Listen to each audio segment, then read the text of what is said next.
It is an honor to be speaking at your 2013 Valedictory exercises. I believe that means I am this year's valedictorian. And I am as shocked as you are, because I didn't make it to many classes this year. You guys really tanked your finals. Thank you for that. I'd also like to thank President Teresa Sullivan. Thank you very much, President Sullivan. You are way better than that last president, Teresa Sullivan. She was terrible.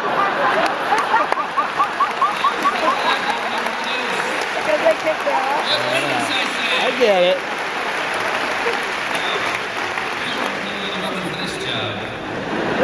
I'd also like to thank the Board of Visitors. Board of Visitors, of course, that name goes all the way back to your founder, Thomas Jefferson, who was just trying to put the local Indians at ease. Just visiting should be more than a century now.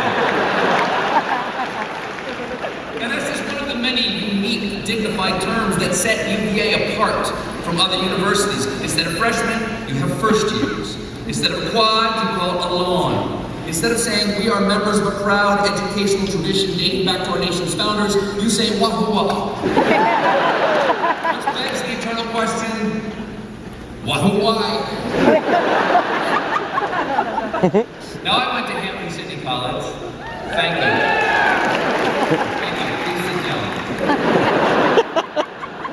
And I used to come up here as much as I could because you had these things back then, I'm not sure what you call them now, girls. We don't have those in Hampton City. And when I could not find one of those here, I would head over to the White Spot to get a grills with to fill the void in my heart. Literally, my cardiologist recently found one lodged in there. And early this morning, I had a little tour around your beautiful campus, and I just asked myself, why are you leaving? You know what it's out. You know what it's like out there, right? Plus, this could be the most spectacular place you'll ever live. It is the only campus in America that has been designated a UNESCO World Heritage Site. I believe that means if you try to carve your name into a desk, UN will send in ground troops. And you're not going to top these living conditions unless your post-college plan involves subletting the Taj Mahal. And I just want to say the students at UVA are incredible. The men are all gentlemen, and the women are all the most beautiful and intelligent in the world. And I'm not saying that because I dated a UVA girl, I'm saying that because I married her. You are graduating from one of the most highly ranked universities in the nation. U.S. News and World Report named you the #2 public university. Princeton Review named you the #1 best value of a public college, especially for those of you who showed the initiative to be born in Virginia.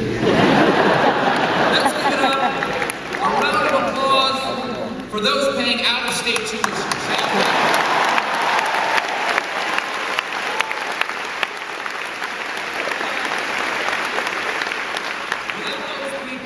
Tomorrow, instead of wearing gowns and mortarboards, you'd be graduating in ponchos made of hefty bags with used pizza boxes on them.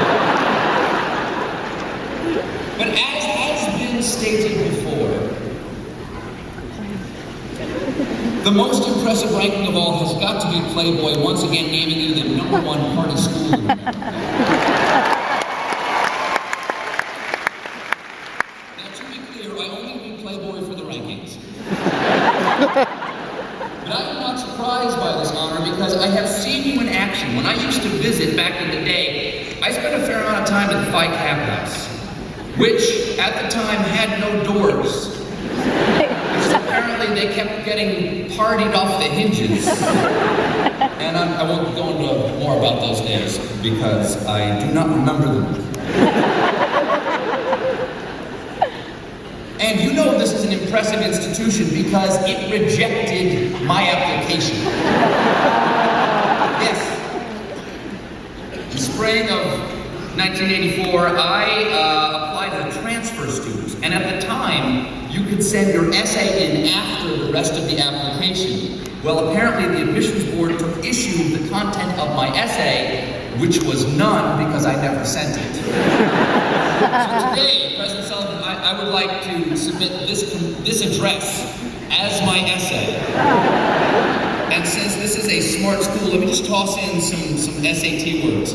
Syzygy, heterodox, Benedict Cumberbatch. Am I in? Yes, I know I'm not a Virginia resident. But perhaps the real reason that UVA is so great is that it trusts its students. You have the nation's oldest student-run honor code. Say it with me. On my honor, I pledge that I have neither given nor received help on this assignment, so help me Adderall.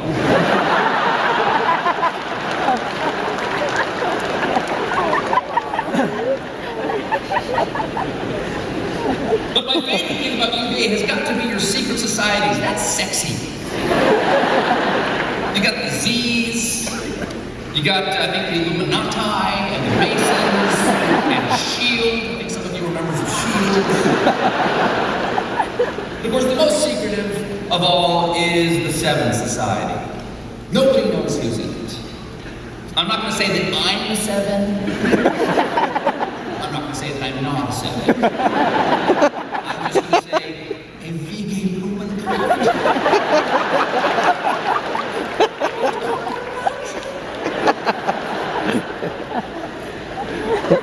Now I have to have all of you killed.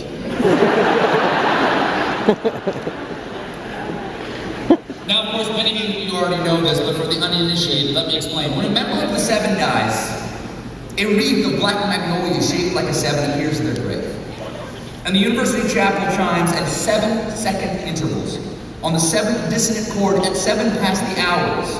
All the group's donations contain the number 7, like it's $777,777.77 grant to fund the Meade Endowment. So it appears that the way you qualify for the sevens is by having crippling OCD.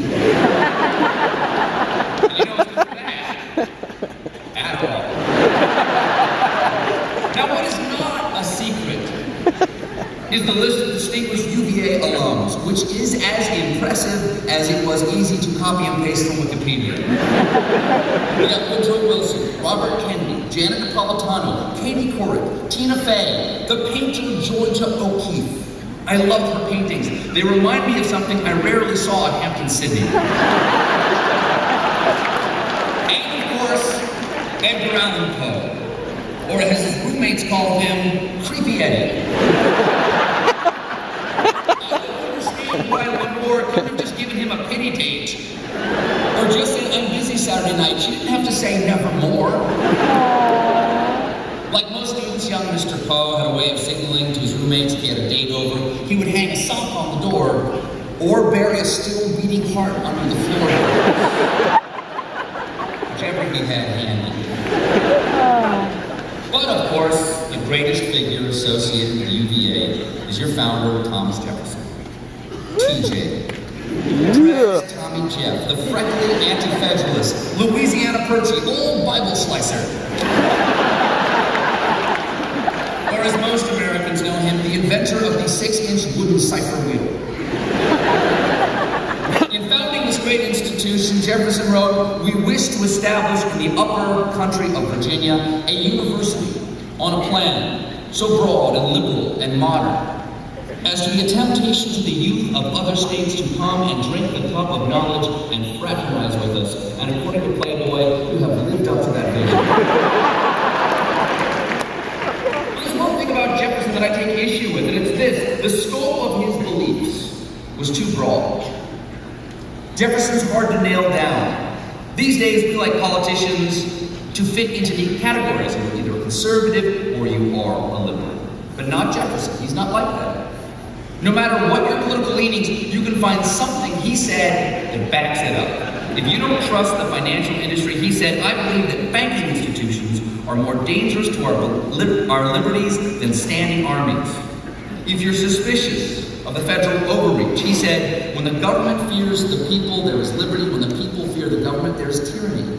If you question religion, he wrote, in every country and in every age, the priest has been hostile to liberty. And if you're an advocate of fiscal austerity, he said, I'm going to pop some tags. I only got $20 left. Looking for a come up. This is... Awesome. I'm not saying that, okay? That, of course, was in a letter to Secretary of State Ryan Lewis. Also, on the one hand, in Jefferson's public life as a founding father, we often see him as the embodiment of the white male patriarchy. But in his private life, he was known for, shall we say, embracing diversity. Very affirmative in his Asian and the black guys. All right. I am right, they did the DNA test, I'm right. You know what, I'm not going to say any more on that. You've heard too much about that in the past. Instead, I'll just tweet it. Okay, there it goes. All right. Now, while that's arriving on all of your phones right now, I'm going to take this opportunity to move on to the advice section of the speech. If you young folks will take advice from anyone, after all, I don't know if you've seen it, this week's Time magazine called you lazy, entitled narcissists. You're part of the me generation. So self-obsessed, tweeting your Vines, hashtagging your Spotifys, and Snapchatting your YOLOs. Your generation needs everything to be about you, and that's very upsetting to us baby boomers because self-absorption is kind of our thing. We're the original me generation. We made the last 50 years all about us. We took all the money, we soaked up all the government services, and we've deep-fried nearly everything in the ocean. It may seem that all that's left for you is unpaid internships, Monday to Tuesday mail delivery, and thanks to global warming, soon semester at sea will mean sailing the coast of Ohio. Now, in our defense, in my generation's defense, how were we supposed to know that you were coming? We thought it went like this: every successive generation of mankind, and then us. Ta-da! Roll credits. But while we may believe in you with an economy with fewer job opportunities for the new graduate to slip into, while traditional paths may seem harder to find, that also means that you may learn sooner than most generations the hard lesson that you must always make the path for yourself. There is no secret society out there that will tap you on the shoulder one night and show you the way. Because the true secret is, your life will not be defined by the society that we have left you. To paraphrase Robert Bolt, society has no more idea of what you are than you do, because ultimately, it has only your brains to think with. Every generation must define itself, and so make the world that suits itself. So, if you must find your own path, and we have left you no easy path, then decide now to choose the hard path that leads to the life and the world that you want. And don't worry if we don't approve of your choices. In our benign self-absorption, I believe we have given you a gift, a particular form of independence, because you do not owe the previous generation anything. Thanks to us, you owe it to the Chinese. So have the courage to follow the example of your founder, Thomas Jefferson, the greatest mind of that most daring generation, to create something new for yourselves and lay its foundation on such principles and organizing its powers in such form as to you shall seem most likely to affect your safety and happiness. And know that though he wrote these words 237 years ago, that this generation, no less than his generation, has their own opportunity to recognize and seize that moment when, in the course of human events, it becomes necessary for one people to dissolve the bands that connected them with another, and assume among the powers of the earth your separate and equal station, and for the support of this, mutually pledge to each other your lives, your fortune, and your sacred honor. If anyone can do this, it is the graduates of the university that Jefferson founded. You are his intellectual heirs. In fact, some of you may be his actual heirs. We're still testing the DNA. So thank you for this honor, and congratulations to the class of 2013. Wahoo wah!